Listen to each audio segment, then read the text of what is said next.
While experienced players use different approaches, it's usually beneficial for beginning golfers to start out with the same way, emphasizing the fundamentals. So I'll give you the approach I was taught, which I believe still works well for someone just taking up the sport. It's 5 steps: hands set, feet set, body posture, and then swinging slow back, faster through with your natural tendencies, and then holding your finish.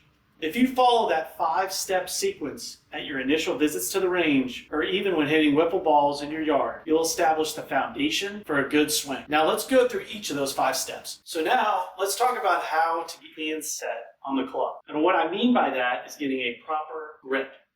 So how do we do that? So if you're a right-handed player, grab a 7-iron and stand up and just let it hang naturally to the left side of your body to where the club is soled perfectly to the ground. You're just naturally grabbing. Now if you take a look at how am I gripping this with my left hand, if I open this up, we want to have the club run diagonally up through the fingers of our left hand. Really important to get it in our fingers. The tendency is to want to get it in a palm. We want it in our fingers. And then from there, we're going to turn our left hand to the right. Turn it to the right to where we can see 2.5 to 3 knuckles in that left hand. And the V that's formed between my left thumb and left pointer finger is pointing between my right ear and right shoulder. So now we have that left hand on there perfectly.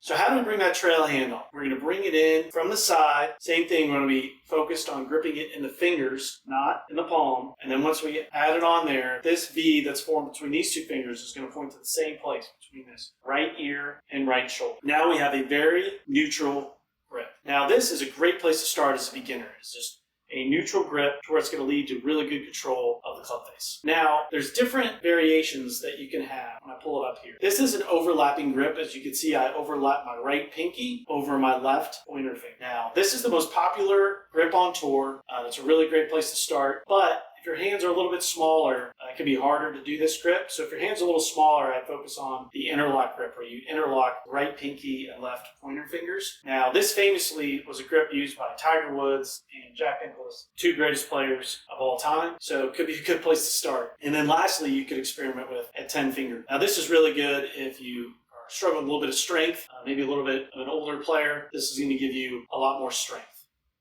As far as how hard you want to grip the club, if 0 is extremely light, 10 is really strong, we want to be at about a 4 out of 10. There's an old adage in golf where you talk about pretending you're holding a bird. And you want to be able to hold the bird where it doesn't fly away, so tightly enough for that, not too tight to where you're going to keep that bird from being able to. So really focusing on a 4 out of 10 or like you're holding a bird. Now, like I said, this is a very good neutral grip. We encourage you to take a look at our videos on swing theory and fundamentals. We talk about different types of grips, but just to touch on those really quickly, the main difference, this is a neutral grip we walked through today. A strong grip would be if we turn both of our hands to the right. Now, this is going to lead to a more closed, stronger club face, lead to a lower ball flight. As a beginner golfer, if you're going to err, I would err on a little bit of a little more to the right, but neutral, wonderful place to start. Now, a weak grip would be if we point everything more to the left, where this V is pointing more to my left shoulder. This is going to lead to a more open face and a higher ball flight. So we definitely want to avoid that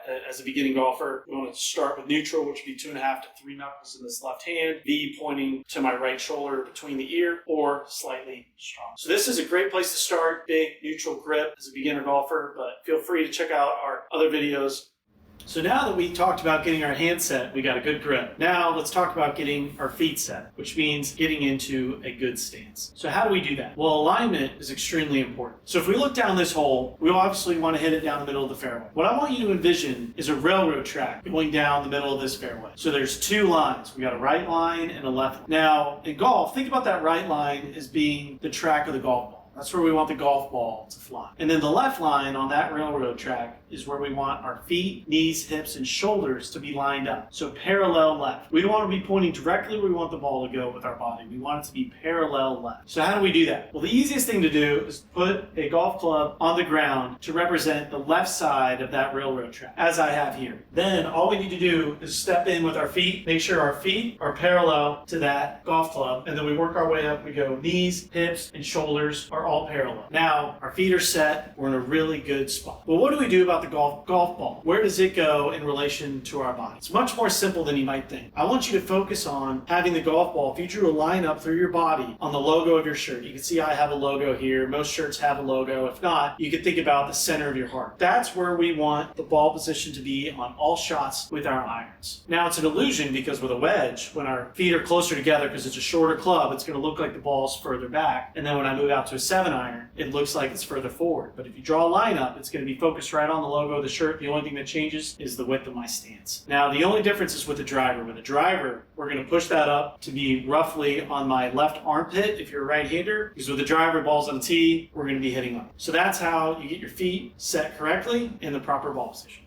Now, let's talk about body posture. Arguably the most important part of the golf swing. No one has ever gotten worse in golf by setting up to the ball better. So how do we get our body in the proper position? The best way that I've come across in my 2 decades of playing golf is a small little sequence of events. So if I turn to the left here, just gonna hang, stand up straight, normal, club in the left hand. I'm gonna lean forward like I'm leaning over my legs until I feel a pull in my hamstrings. Now from there, widen out the feet, about shoulder width apart, stick the butt out, bend the knees slightly to where the pressure is in the middle of our feet. Now, we want to feel a little bit of pull in with our abs. We want our lower back to be flat. We don't want it to be arched, and we don't want it to be turned in too much. So we want it to be roughly flat, but we want to feel relaxed in our shoulders and in our body. So that's how we get into the proper body posture in the golf swing.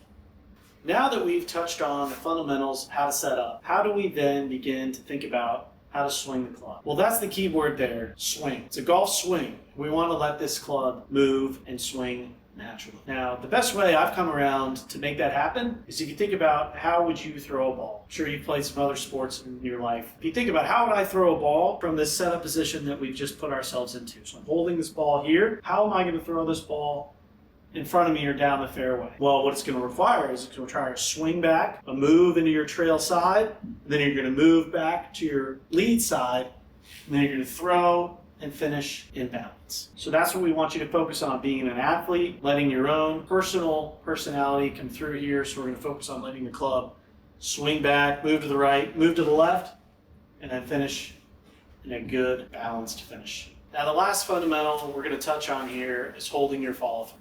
Now, it sounds simple, but it's extremely important because it's going to teach you a few different things in the swing. One, it's going to teach you balance, and two, it's going to teach you how to build speed at the right time in your golf swing. You hear announcers on tour all the time talking about how much speed these guys are generating and creating. You cannot force this speed. You want to be able to generate it at the ball, and we want to be able to finish in a perfect, balanced finish, and you want to be able to hold it until that ball lands on the ground. No matter what you're hitting, a wedge, driver, 3-wood, you want to be able to hold that finish until the ball lands, and it's going to teach you a lot of great things. Now, in summary, we've walked through the 5 fundamentals of a great golf swing. We're getting the hands right, we're getting a good grip, we're getting our feet set, proper alignment, getting a good body posture. We talked about the fundamentals, how to start swinging the club and think through how we want to be athletic, and we want to focus on holding our finish until that ball lands. Teach balance, rhythm, and speed. Now, I would encourage you to take a lesson from your local PGA professional, but if you go to the range and focus on these 5 fundamentals, I promise your natural athleticism will come out and you will build a great foundation to be a really, really good golfer.